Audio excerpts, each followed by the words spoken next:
teacher Eduarda e o nosso assunto de hoje vai ser os verbos e focando no gerúndio. Vai ter outro vídeo depois também que vão ser os verbos no infinitivo, tá? E aí, como assim verbos no gerúndio? Então, primeiro, lembrando, o gerúndio é o ando, endo, indo e no inglês ele é representado com o ing. A gente já viu bastante do ing, ele aparece em todos os tempos contínuos. Normalmente verbos depois de preposição vão ter que estar no gerúndio, certo? Mas aqui, o que a gente vai ver? É a relação de dois verbos. Então, quando a gente tem dois verbos, às vezes o primeiro verbo vai exigir que o segundo esteja no gerúndio, ou seja, esteja com ing. Tá, mas aí, quais são os verbos? Como é que a gente sabe? É isso que a gente vai ver hoje.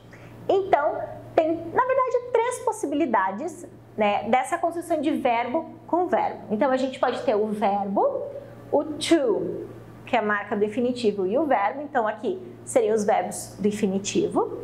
A gente tem o verbo e um verbo com ing, que é o que a gente vai ver no vídeo de hoje. E também alguns verbos podem vir ambos, né? Tanto faz. Alguns vai ter diferença de sentido, outros não. Outros realmente vai ser tanto faz. Então, isso a gente vai dar uma olhadinha também, né? Quando é que usa um, quando é que usa outro, se pode usar os dois, qual é a diferença de usar ou um ou outro, porque alguns têm bastante diferença.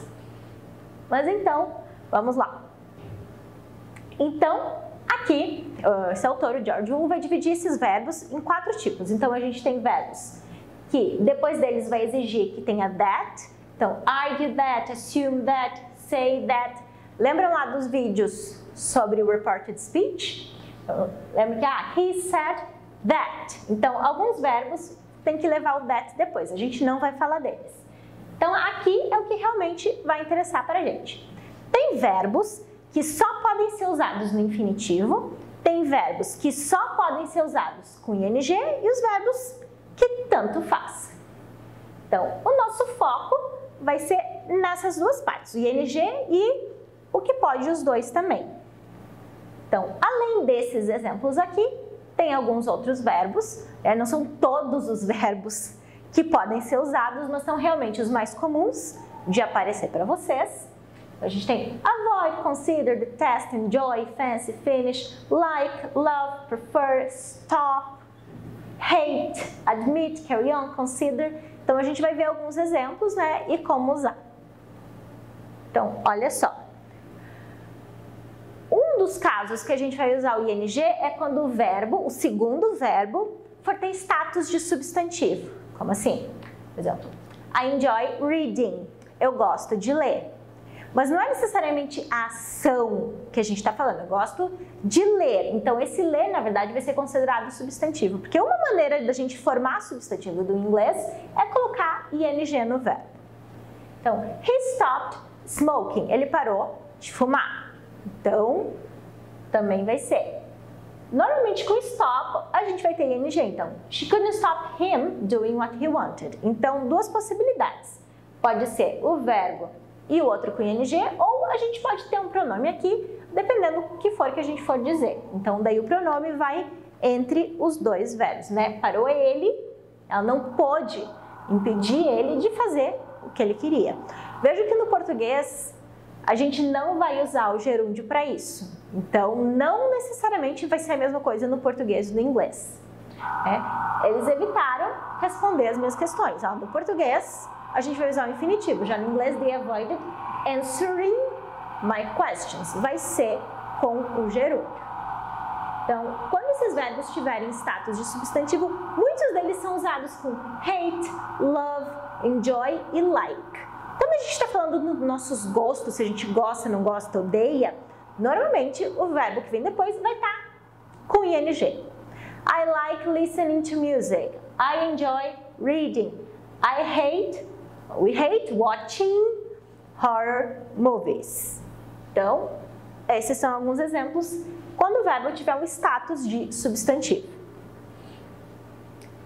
Depois, o segundo verbo vai estar no ing quando o primeiro verbo indicar algum aspecto que seja início de alguma coisa, continuidade ou fim. Por exemplo, a gente tem begin, carry on, que é continuar, né, que é uma coisa bem comum.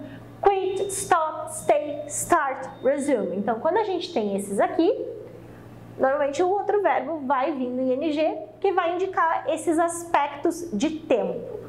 Então, ó, I began reading when I was very young. Eu comecei a ler quando eu era muito nova. He quit smoking. Ele parou de fumar.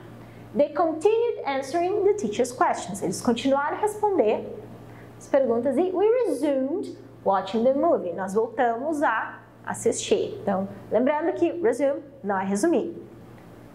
Então, quando o verbo tiver esses aspectos de início, continuação ou final, o segundo verbo vem com ing. Então, esses verbos que eu estou falando que indicam aspecto é sempre o primeiro verbo, certo? Depois desses verbos que indicam aspectos, a gente tem uma outra questão aqui. Quando a gente tem no continuous, vai ser um pouco diferente. Por exemplo, I began reading when I was very young. Frase que eu tinha mencionado antes. Então, ok, eu comecei a ler quando eu era nova, certo? Um verbo que vai indicar um aspecto de início, ok? Então, o próximo verbo tem que vir no ing. Agora, se eu digo que eu estou começando a ler esse livro, eu não posso dizer I am beginning reading this book. Tá, por quê? É o mesmo verbo. Ele vai ter o mesmo aspecto de início de alguma ação. Bom, se é início de alguma ação, tinha que vir com ing. Por que que não pode? Porque aqui já tem o ing. Então, a gente não vai colocar dois INGs juntos. O que que vai acontecer? A gente vai ter que usar o infinitivo aqui. Então, isso tem que prestar atenção. Se já tem ing no primeiro verbo, porque é algum tempo do continuous, por exemplo, present, past, future continuous, incluindo o future perfect continuous, present perfect continuous, todos eles, porque tem ing aqui, o próximo verbo não vai poder estar com ing, mesmo que essa seja a regra que a gente está vendo aqui. Então, ing depois vai estar no infinitivo. Então, vai ser I'm beginning to read this book. Então, aqui eu já começo a trazer uma relação do infinitivo e do ing, do gerúndio. Então, olha só. Com o begin, que indica início de alguma ação. Ele é um verbo de aspecto. Tá. Eu tenho dois exemplos, um com cada um. Então, como é que a gente vai usar? Olha só. He begins to sneeze when a cat comes near him. Ou he begins sneezing when a cat comes near him. Então, sneeze é espirrar. Então, né, ele começa a espirrar quando um gato vem. Como é que a gente vai decidir o que usar? Se a gente vai usar aqui o infinitivo ou se a gente vai usar o ing? Sempre que for início de uma série de eventos, a gente vai usar o to. Então, ele vai começar a espirrar, ou seja, ele vai ficar espirrando depois. Então, é o início de uma série de espirros que vão vir por aí. Então, sempre que a gente vai ter o início de uma série de eventos, a gente usa o infinitivo. Agora, se a gente vai dar ênfase na questão do evento em andamento, né, não no início em si da coisa, a gente vai usar o ing. Então, ele começa a espirrar quando um gato vem, no sentido de ele espirra e não para mais, ele fica espirrando. A ênfase não é necessariamente no início da ação. Se for no início da ação, a gente usa aqui. Agora, se a gente quiser enfatizar que a ação que vai ser repetida vai ficar em andamento, a gente vai usar o ing. Tá, e como é que a gente sabe isso se a gente tem um texto para preencher? Só se tiver um contexto.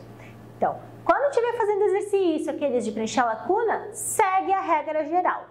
Agora, quando a gente está falando, conversando, a gente tem um contexto, a gente tem a explicação, que isso vai ser o início de uma série de eventos ou alguma coisa assim, a gente consegue fazer essa escolha realmente informada. Caso contrário, usa a regra. Verbos que indicam início de ações, a gente vai usar o ing depois, certo? Depois também a gente tem outra questão.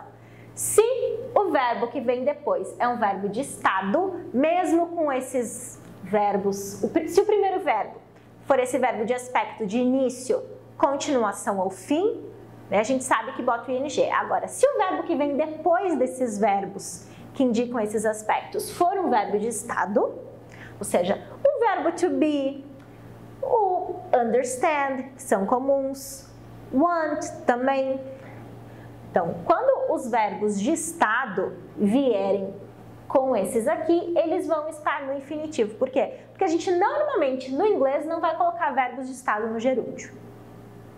Certo? Então, verbos de estado, she continued to be in charge, não she continued being in charge. Ou I started to understand this book, não I started understanding this book. Então, a regra vai dizer que se a gente tem um verbo de estado aqui, né, que não seja o primeiro verbo, então a gente vai ter que colocar ele no infinitivo.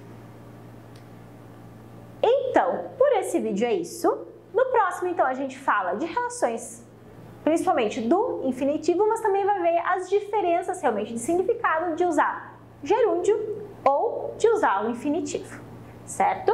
Então, por hoje é isso. Se ficou com alguma dúvida, coloca ali no comentário que eu respondo depois. Então, bye bye e see you next time!